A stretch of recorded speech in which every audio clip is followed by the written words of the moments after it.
मालिक हम हैं, दिल्ली के मालिक ये लोग नहीं है।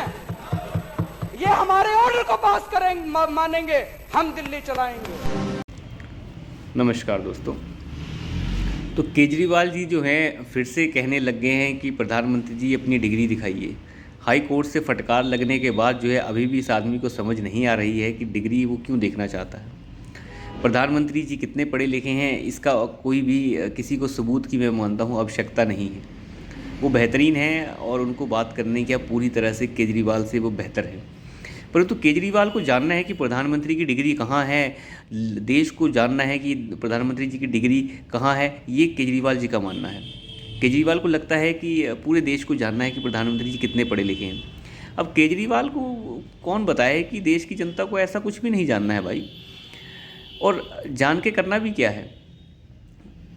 इस तरीके की जो बातें हैं वो केजरीवाल जी ये चीज़ें बोल के क्या साबित करना चाहते हैं मेरे समझ के बाहर है। चलिए खैर इन चीज़ों को थोड़ा सा साइड पे रखते हैं। आज बात कर रहे हैं सक्सेना जी की, जो लेफ्टिनेंट गवर्नर हैं दिल्ली के।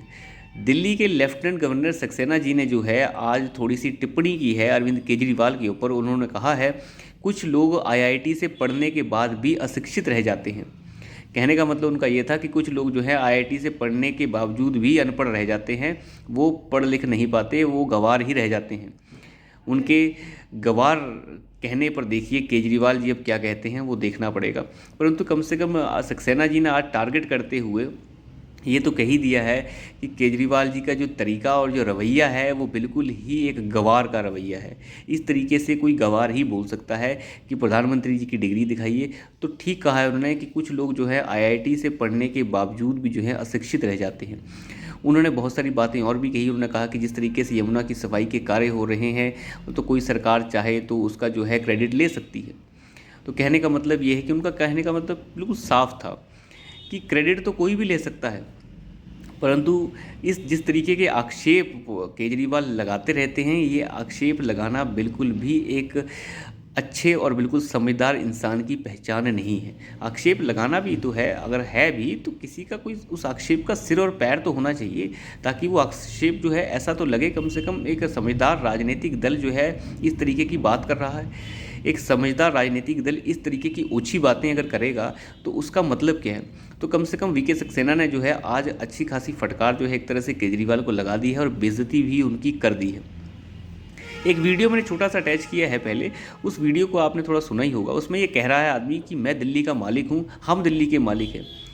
यू आर नॉट मालिक मिस्टर केजरीवाल, आप कोई मालिक नहीं है, ऑनर नहीं है आप दिल्ली के, आप कस्टोडियन हैं दिल्ली के, दिल्ली के कस्टोडियन हैं आप। ये एक पुरानी वीडियो है उनकी, मैंने जानबूझ के ये अटैच की। कम से कम लोगों को एहसास तो हो कि किस तरीके का आदमी है ये, कब से ओनर बन गया दिल्ली का।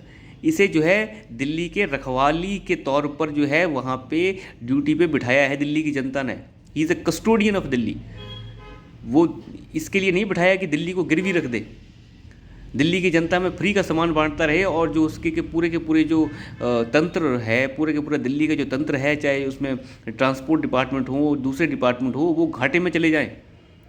अभी तो एलजी साहब ने ये भी मांगी, रिपोर्ट मांगी है कि आप बिजली जो है वो सब्सिडी पे दे कैसे रहे हैं, हमें पूरी डिटेल दीजिए। देखिए बात ये है कि 200-400 रुपये की सब्सिडी के लिए अगर कोई इंसान अपना वोट बेच दे तो उस इंसान को जीने का कोई हक नहीं।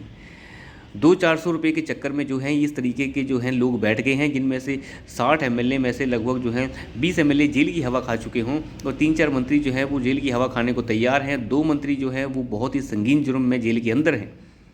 तो इस तरीके की ये पार्टी है दोस्तों। मैं नहीं मानता कि इस देश के इतिहास में इस तरीके की पार्टी कोई रही है। मुझे कोई भी नाम याद नहीं आता, कोई अपवाद हो सकता है परंतु मुझे कोई अपवाद भी याद नहीं आ रहा।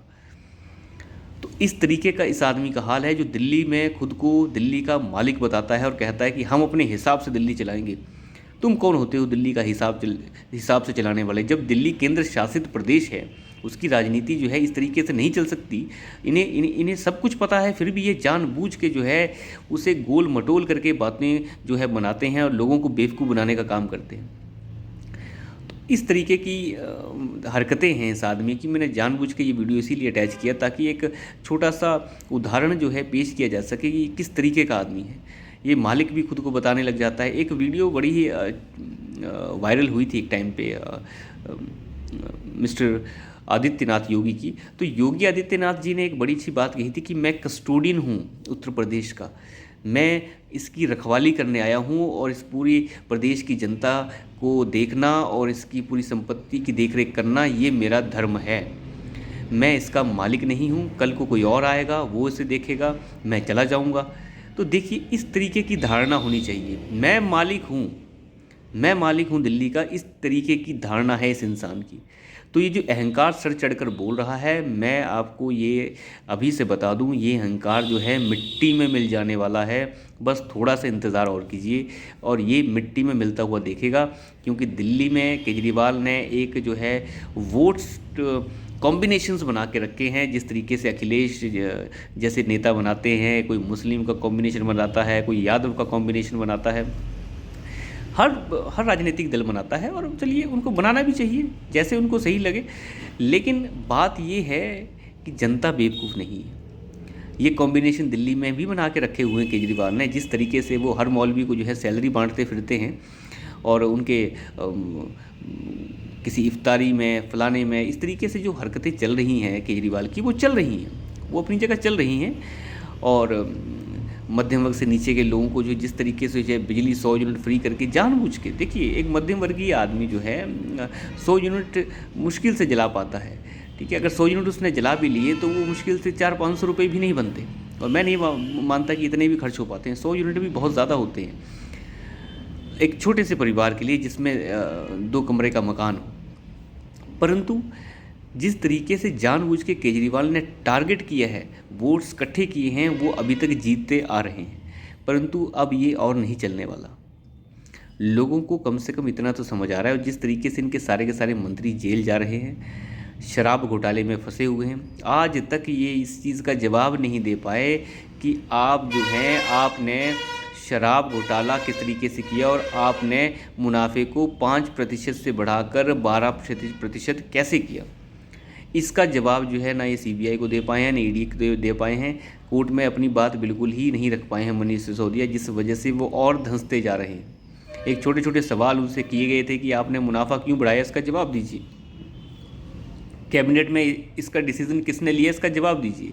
वो कोई जवाब नहीं देते हैं और ना वो जवाब देने वाले हैं, क्योंकि उनके पास जवाब है ही नहीं। जवाब होगा तभी तो देंगे। तो इस तरीके के आदमी हैं ये। जिस तरीके से अहंकार उनका जो सर चढ़कर बोल रहा है, ये अहंकार बहुत जल्द टूटेगा। तो अभी के लिए इतना ही, धन्यवाद।